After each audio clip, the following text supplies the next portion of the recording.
Hello student, CBSE class 10th exercise 15.1 chapter name probability question number 19। A child has die whose 6 face show the letter as given below. ये 6 letter हैं। ए कितने times है? A है 2 times, B C D E 1 times है, B1 C1 D1 E 1 times है। सारे 1 times हैं और टोटल आउटकम्स कितने हैं? 6। फर्स्ट नंबर में क्या कह रहा है? Find the what is the probability getting a.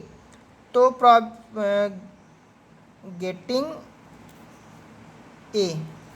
Getting a में प्रोबेबिलिटी ऑफ एन इवेंट क्या हो जाएगी? ए कितने टाइम्स है? 2 टाइम्स है और टोटल आउटकम 6 है। 2/6 1/3। सेकेंड नंबर में क्या कह रहा है? Getting D. तो डी की probability of an event, D कितने टाइम्स है? 1 टाइम्स है। Favourable outcomes 1, total number of outcome 6, probability 1/6। Question number आते हैं 20। Suppose you drop a die at random on the rectangular region shown in figure. What is the probability that it will land inside the circle with diameter 1 meter? तो सबसे पहले total outcomes क्या हो जाएगा? Area of rectangle, total outcomes जो होगा वो होगा area of rectangle, L into B.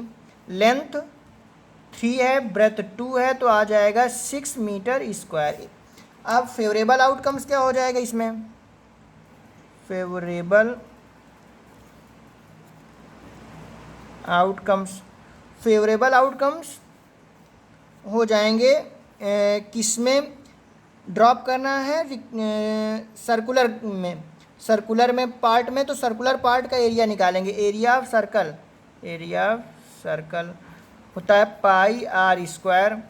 Pi radius, diameter है 1 मीटर, तो रेडियस हो जाएगी 1/2, तो π/4 आ जाएगा।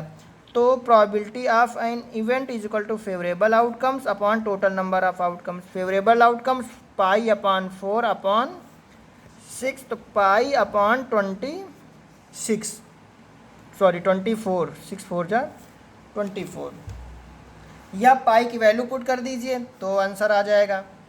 तो ये आ जाएगी आपकी probability of an event. Question number 21। A lot consist of 144 ball pens हैं। बॉल पेन कितने हैं? 144, विच इज 20 आर डिफेक्टिव। अब इसमें डिफेक्टिव है 20, तो नॉट डिफेक्टिव हो जाएंगे 144 -20, क्योंकि जब अच्छे पेन होंगे, गुड वंस होंगे, तभी वो बाई करेगा। तो 124 नॉट डिफेक्टिव होंगे। अब फर्स्ट नंबर पे आते हैं। What is the probability that she will buy it. तो सी विल बाई इट तो कब बाई करेगा? जब नॉट डिफेक्टिव होंगे, जब अच्छे पेन होंगे तभी वो बाई करेगा। तो फर्स्ट नंबर में प्रोबेबिलिटी ऑफ एन इवेंट क्या हो जाएगा? Total outcomes 124 upon favourable outcomes 124, total number outcome 144। 2 6 जा 12, 2 2 जा 4, 2 7 जा 14, 2 2 जा 4, 31/36 हो जाएगा प्रोबेबिलिटी। सेकेंड नंबर पे आते हैं। तो सेकेंड नंबर पे क्या है? सी विल नॉट बाई इट। तो वह कब नहीं खरीदेगा? जब पेन डिफेक्टिव होंगे। तो जब पेन डिफेक्टिव होंगे तो वो नहीं खरीदेगा। तो डिफेक्टिव कितने हैं? 20/144, 4 5 जब 24 से डिवाइड करेंगे 36 आ जाएगा। 5/36 ये प्रोबेबिलिटी आ जाएगी सी विल नॉट बाई इट।